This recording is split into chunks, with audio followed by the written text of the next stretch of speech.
to be here this afternoon for this conversation, but most importantly, thank you for all of your work. I proudly stand with labor. I have my whole entire career. I always will. This is about the dignity of work. It is about America's workforce. It is about our future.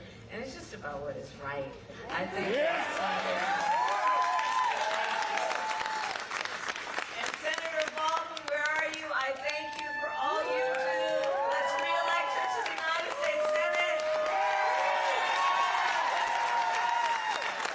Governor Evers, thank you for being such a friend and such a leader. Peter Barca, I thank you for all your work. Let's send him to the U.S. House of Representatives.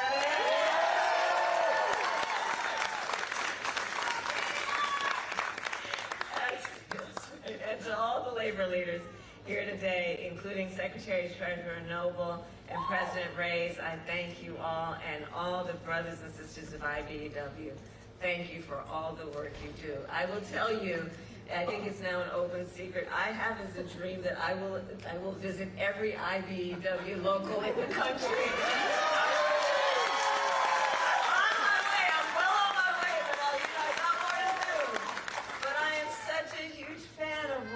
I am such a huge fan of what you do, because it is about the work you do every day and the apprenticeship programs.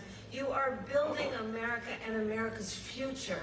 And it is such good work and exciting work to the benefit of everyone. So I'm so happy to be with all of you this afternoon. I thank all of the folks who are here. We have auto workers here, we have care workers here, we have teachers here.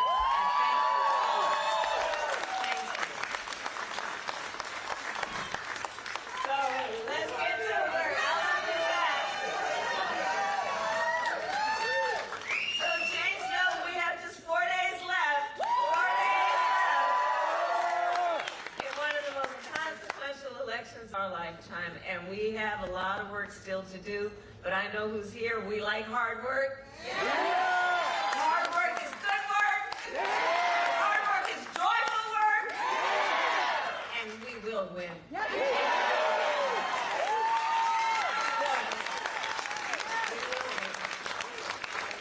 And part of the reason we will win is because we know that when you know what you stand for, you know what to fight for. Yeah.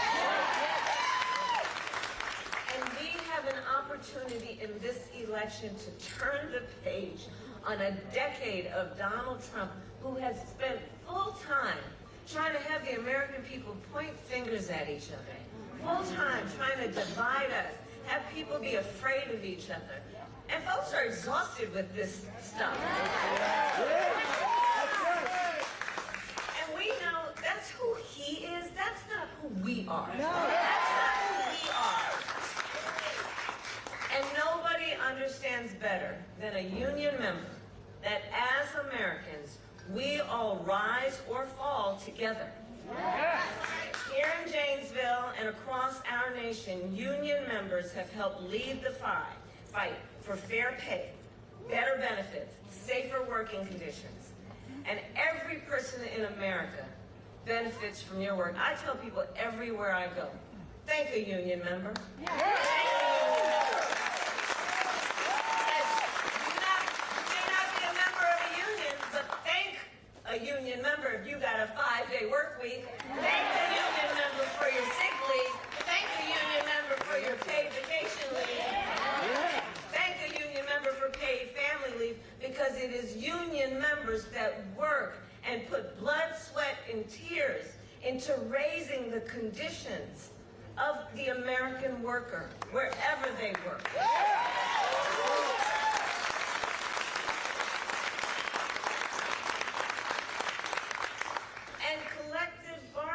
Benefits our entire nation. You know, I try to explain to some folks. You know what? Here's the thing about collective bargaining. I'm going to break it down for you. I don't need to break it down for anybody here, but to people who are not here. And I say, look, wouldn't we all want a system that says that in any negotiation, the outcome would be fair? Right? All reasonable people should want that in any negotiation, the outcome would be fair. All right. So if you're talking about the worker, one worker, against the company, against the corporation, is that outcome going to be fair? No. The disparity in power is so extreme that that negotiation, if you're just requiring that worker to negotiate for better working conditions, better benefits, fair pay, it's not going to be fair. Collective bargaining says, let the collective, the workers who all stand in the same place, join together as a collective and then negotiate to better ensure just one simple thing, that the outcome is fair. That's what it's behind. That's what it's behind it is. It's about basic fairness. But sometimes you gotta fight for fairness. And what we know is that when union wages go up, everybody's wages go up. When union workplaces are safer, everyone's workplace is safer. And when unions are strong, America is strong. Bottom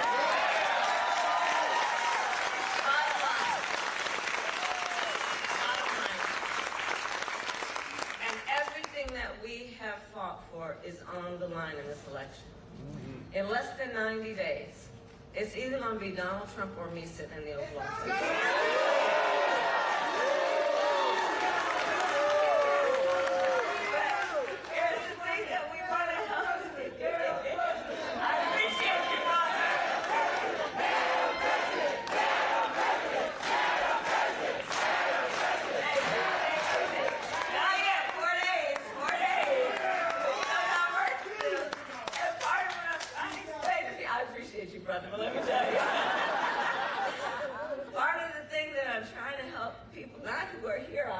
Not the leaders who are here, but others understand, is if you're trying to kind of figure out what the stakes are, just imagine the Oval Office, we've all seen it on TV, and just imagine on January 20th.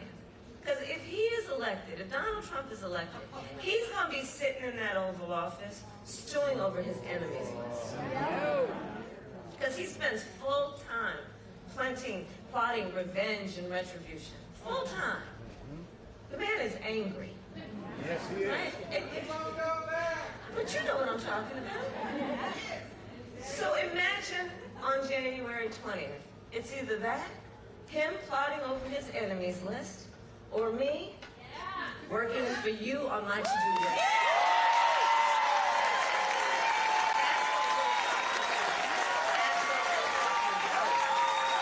That's what we're talking about. Because I like hard work. And at the top of my list is bringing down your cost of living, and it will be my focus every single day as president. I will always put the middle class first. I come from the middle class, and I never forget where I come from.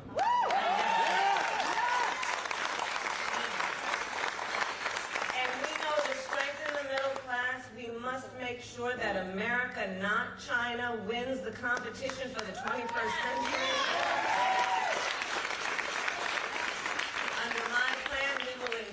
In the industries that built America, like steel, iron, the electric power industry.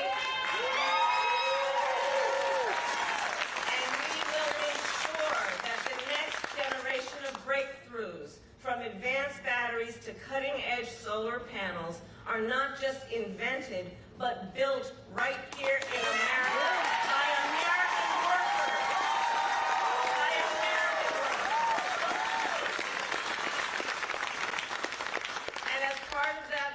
We will invest in manufacturing communities across Wisconsin and across America. And we will retool existing factories.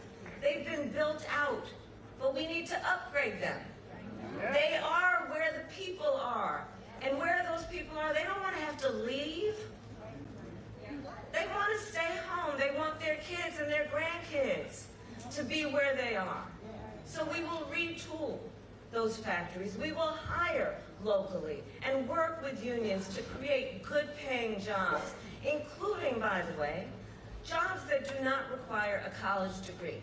Because here's the thing. We gotta really understand and do better in understanding that a college degree is not the only measure of the skills and the experience of the qualified worker. That's right. That's right. And I'm telling you, so press always asking me, what are you going to do on day one of the things I'm doing on day one, because I can do it by executive order, is I will eliminate unnecessary degree requirements for federal jobs. And then I will challenge the private sector to do the same.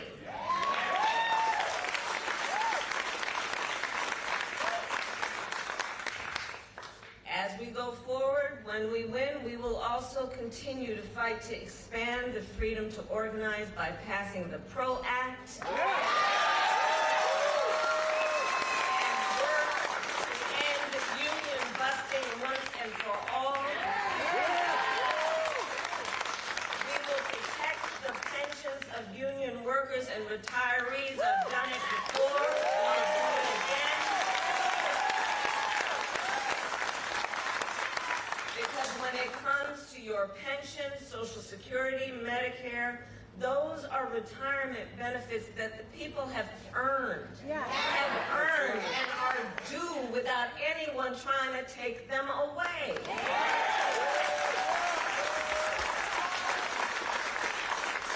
And for me, look, this issue is about dignity. It's about the dignity that any individual who has worked hard all their lives, that they absolutely deserve, which is to retire with dignity. And it is about the dignity of work. It is about the dignity of hard work. And what should then be the benefit of those years of hard work? But look, Donald Trump has a very different view of it all. Independent economists have said his plans would bankrupt Social Security in the next 6 years. And we know a lot of folks are out there, their Social Security check is the only thing that they've got. He called for raising the retirement age to 70. He intends to cut Social Security and Medicare. And remember, he said he was the only one, you know how he talks, he said he was the only one who could bring back America's manufacturing jobs. And then, America lost nearly 200,000 manufacturing jobs when he was president, including thousands of jobs right here in Wisconsin. And facts be clear, those losses started before the pandemic. Right? Making Donald Trump one of the biggest losers of manufacturing jobs in America's history.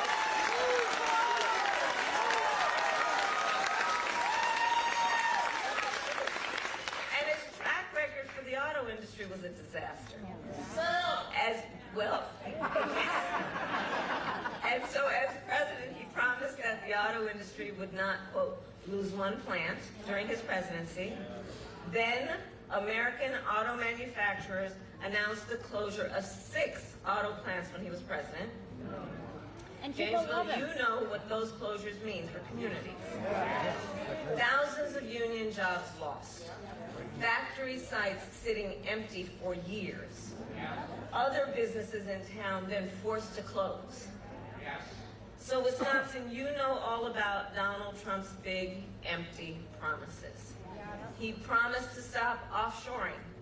Then he cut taxes.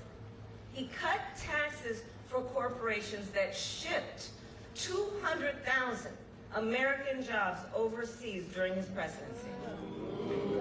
And he promised to bring jobs back to the United States, like his promise that Foxconn was going to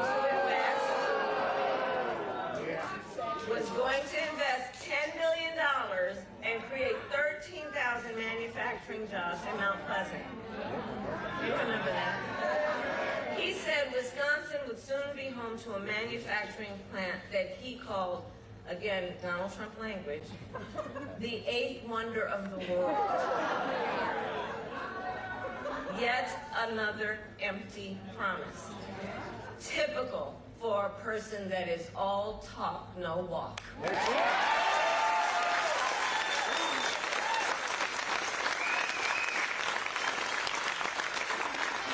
all that to say, we here know, Donald Trump is no friend to labor. No friend to labor. He has been a union buster his entire career. He has called union leaders, quote, dues-sucking people.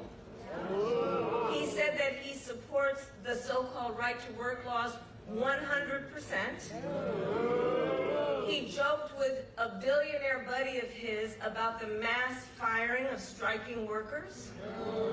And while he was president, he lowered labor standards and made it easier for companies to break labor laws and then get federal contracts, right?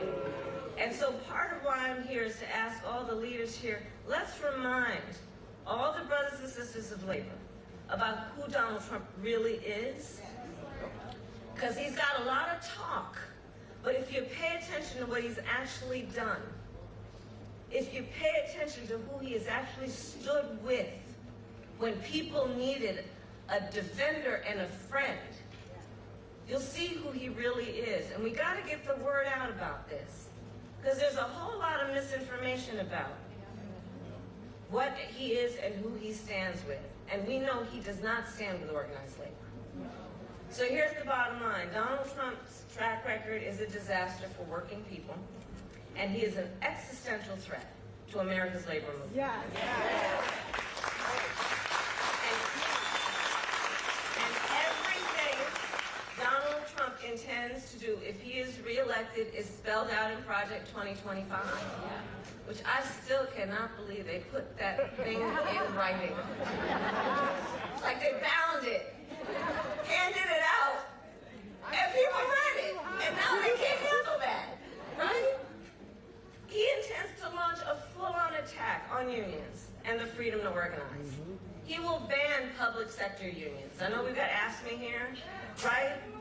He will roll back workplace safety protections. He will make it easier for companies to deny overtime pay for workers. Talk about trying to take us back. And he will appoint a union buster to run the Department of Labor. Not to mention what would happen with NLRB, right? So I say all this to say to the friends that America, as we all know, is ready to chart a new way forward. We are ready for a new generation of leadership for America.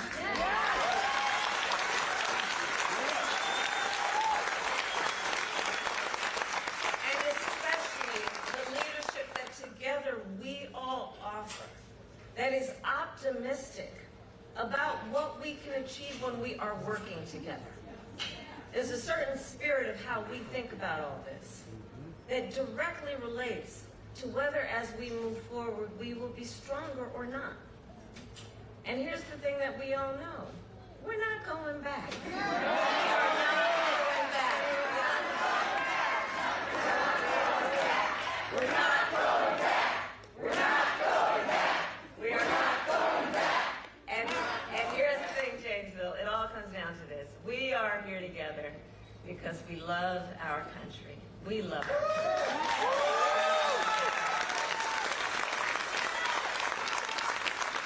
And what you all know better than most is when you love something, you fight for it. And I do believe one of the highest forms of patriotism, of our expression of our love for our country, is to then fight for the ideals of our country. And that's what's at play in this election. And it is about a fight to realize the promise of America.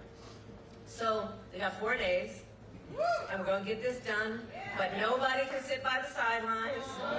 We got to remind everybody, 5 days from now, you don't want to look back on these 4 days and have any regrets about what you could have done.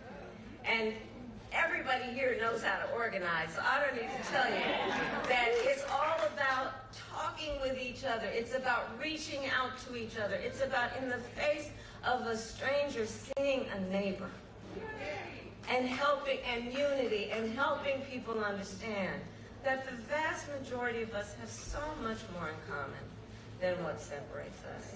And labor knows how to do that best.